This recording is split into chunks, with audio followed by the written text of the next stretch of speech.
Hi hello friends, சாஸ்திரமும் சமையலும் நம்ம சேனலில் நீங்கள் ஃபஸ்ட் டைமாக வந்து பார்க்குறீங்க நம்ம வீடியோவில் அப்படின்னா நீங்கள் சப்ஸ்கிரைப் பண்ணிவிட்டு பாருங்கள்.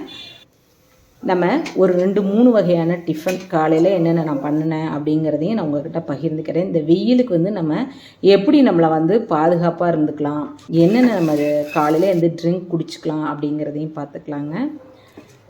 சுவையான டிஃபனும் வந்து நான் என்னென்ன பண்ணினேன் காலையில். பசங்க எல்லோரும் வீட்டில் தான் இருப்பாங்க. இந்த சம்மர் சீசனில் வெரைட்டியாக காலையில் டிஃபன் கேட்பாங்க. இது வந்து பார்த்திங்கனாக்கா வரகரிசி சாமையும் கலந்து 2 கப்பு, அதோட புழுங்கல் அரிசி, பச்சரிசி 1 கப்பு, உளுந்து கொஞ்சம் கூட போட்டுக்கணும், வெந்தயம் போட்டு எங்கூர் பட்டுக்கடை சாம்பார் வச்சுருந்தீங்க. செம்ம சூப்பராக இருக்கும். இந்த சிறுதானியத்துக்கு நீங்கள் கூட கொஞ்சம் வெந்தயமும் உளுந்தும் போட்டுக்கோங்க. அப்போ தான் இட்லி வந்து ரொம்ப சாஃப்டாக இருக்கும் சாப்பிட்றதுக்கு. சிறுதானியத்தில் நம்ம இட்லி செய்கிறோம் அப்படின்னாக்கா அவ்வளோ உடம்புக்கு ஆரோக்கியம்னு வச்சுக்கோங்களேன். ஆனால் நம்ம செய்கிறப்ப சாஃப்டாக இருக்கணும், அது ஹார்டாக தான் வரும். சாஃப்டாக இருக்கணும்னா நம்ம உளுந்து கொஞ்சம் கூட போட்டால் சூப்பராக இருக்குங்க. இதில் சிகப்பரிசியில் நான் வந்து பணியாரம் செஞ்சுருந்தேன். சிகப்பரிசி 2 டம்ளர், நம்ம நார்மல் இட்லி அரிசியும் 2 டம்ளர் போட்டுட்டு அதுலேயும் உளுந்து கொஞ்சம் ஜாஸ்தியாக போட்டுக்கிட்டோம். சிகப்பரிசிக்கும் அப்படி தான் வருது, கொஞ்சம் ஹார்டாக வருதுன்னு வச்சுக்கோங்களேன். இதுக்கு வந்து பார்த்திங்கனாக்கா நான் முள்ளங்கி சட்னி அரைச்சிருந்தேன். ரொம்ப காம்பினேஷன் செம்ம சூப்பராக இருந்துச்சுன்னு வச்சுக்கோங்களேன். அவ்வளோ ஒரு டேஸ்டியாக காலையில் டிஃபனுக்கு வந்து சிகப்பரிசி பணியாரம், புளி பணியாரமும் சட்னியும் தான் எடுத்துருந்தேன். முள்ளங்கி சட்னியும் அவ்வளோ ஒரு டேஸ்ட்டு, வெங்காயம் சின்ன வெங்காயம் சேர்த்து செம்ம டேஸ்டியாக எடுத்துருந்தேன். இது வந்து நியூ இயருக்கு பார்த்திங்கனாக்கா நம்ம இதுக்கு மே 1க்கு நான் வந்து பால் கேசரி பண்ணியிருந்தேன். 1 கப்பு ரவைக்கு 1 கப்பு சர்க்கரை, 3 கப்பு பால், பசும்பால், நல்லா நெய் போட்டு வறுத்து எந்த கலரும் சேர்க்காமல் இந்த மாதிரி நம்ம வந்து செஞ்சுக்கலாம். நம்ம என்னென்னா டிஃபன் வீட்டில் நம்ம செஞ்சு கொடுத்தாலும் பசங்களுக்கு வந்து அந்த கடையில் வாங்கி சாப்பிட்ற அந்த மோகம் போகவே மாட்டேங்குது.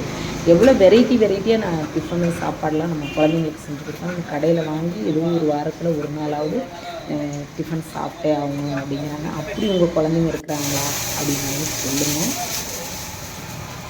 நம்ம ஈவினிங் வந்து குழந்தைங்க வீட்டில் இருப்பாங்க, அந்த சம்மர் டைத்தில் ஏதாவது ஒரு ஸ்நாக்ஸ் கேட்டுக்கிட்டே இருப்பாங்க. அப்படிங்கிறப்ப இந்த பட்டாணி மசாலா வந்து ரொம்ப சிம்பிள். ஒரு 10 நிமிஷத்தில் அந்த பட்டாணி மசாலாவை செஞ்சுக்கிங்கன்னா அவ்வளோ ஒரு டேஸ்டியாக இருக்கும். சிம்பிளாக ஒரு 15 நிமிஷம் தான் அதுக்கு ஆகும்னு வச்சுக்கோங்களேன். பட்டாணி ஒரு 2 கப்பு உப்பு போட்டு 5 விசில் விட்டு நம்ம எடுத்துக்கிட்டோம் அப்படின்னாக்க அதுக்கு பார்த்திங்கன்னா பெரிய வெங்காயம், சோம்பு, இஞ்சி, பூண்டு, முந்திரி பருப்பு, தக்காளி, இதை வந்து பேஸ்ட்டாக நம்ம அரைச்சி எடுத்து வச்சுக்கணும். எடுத்து வச்சுட்டு சுண்டலை வந்து அந்த பட்டாணியை வந்து பச்சை பட்டாணி இல்லைன்னா அந்த எல்லோ கலரில் ஒரு பட்டாணி இருக்கும் இல்லைங்களா, அதை கூட பாயில் பண்ணி எடுத்து வச்சுக்கலாம். இது எல்லாத்தையும் மிக்சியில் போட்டு அரைச்சிட்டு ஒரு கடாய் வச்சுக்கோங்க.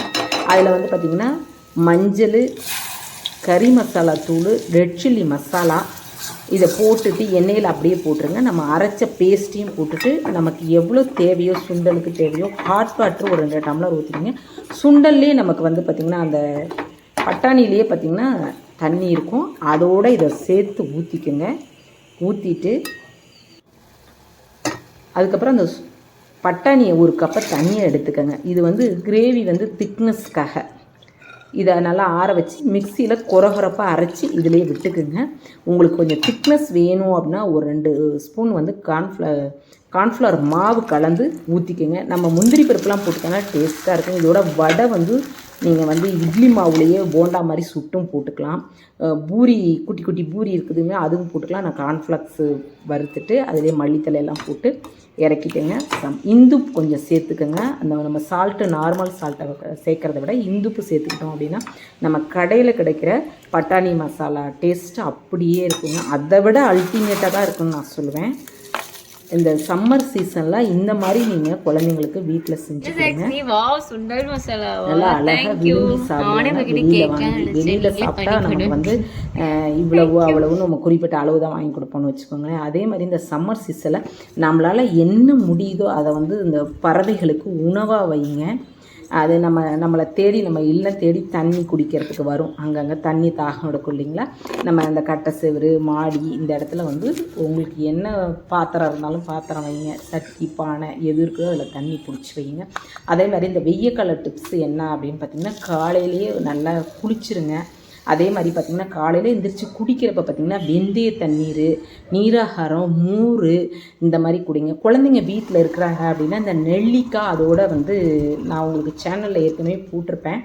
நெல்லிக்காய், கருவேப்பிலை இதை அரைச்சி ஜூஸ் மாதிரி கொடுங்க. இந்த சம்மர் சீசன்லாம் உங்களுக்கு வந்து சளி பிடிக்காது, நிறைய கொடுத்தா இம்யூனிட்டி அதிகமாகும்னு வச்சுக்கோங்களேன். அதே மாதிரி 2 நேரத்துக்காவது நம்ம குளிச்சுக்கணும். காலையிலேயே பாத்ரூமில் நிறைய தண்ணி பிடிச்சி வச்சுக்கோங்க. அப்போ தான் ஈவினிங் டயத்தில் குளிக்கிறப்ப இடையில பாத்ரூம் போனாலும் நம்ம ஹீட் ஆகுது. அதே மாதிரி வாட்டர் நம்ம வந்து நிறைய வந்து பார்த்திங்கன்னா சப்ஜா சீடு இந்த மாதிரி இதை வந்து நம்ம தண்ணி ஊற்றி நம்ம காலையில் ட்ரிங்க் குடிக்கிறோம், வாட்டர் மெலான் குடிக்கிறோம் அப்படின்னாக்கா அதோடு இதை சேர்த்துக்கலாம். சர்பத்து, லெமன் ஜூஸு இதுலேயும் வந்து நீங்கள் இந்த பாதாம் பிஸ்ஸுன்னு இதெல்லாம் நீங்கள் போட்டு குடிக்கிறப்ப நம்ம பாடி ஹீட்டு குறையும். அதே மாதிரி நைட்டு படுக்க போகும்போது நெய் இல்லைன்னா தொப்புளில் வந்து தேங்காய் எண்ணெய் இதெல்லாம் நல்லா தடவிக்கிங்க. வாரத்தில் 2 நாள் நல்லா எண்ணெய் தேய்ச்சி குளிங்க. நம்மளோட ஹீட்டு நம்மகிட்ட வந்து நல்லா விலகிடும், நல்லா குளிர்ச்சியாக இருக்கும் உடம்பு. இந்த வெய்ய காலத்தில் நல்லா பாடியை குளிர்ச்சியாக வச்சுக்கலான்னு வச்சுக்கோங்க. இதெல்லாம் ஒரு டிப்ஸாக ஃபாலோ பண்ணிக்கிங்க. நம்ம குடிக்கிற அதிகமாக நம்ம நீர் எடுத்துக்கிட்டோம் அப்படின்னா நமக்கு வந்து வெய்ய காலம் அந்த கொப்பளம், வெயில்னால் ஏற்படுற அலர்ஜி இதெல்லாம் நமக்கு வராதுங்க. சந்தனம் இருந்தாலும் பியூர் சந்தனம் இருந்தாலும் தடவிக்கிங்க.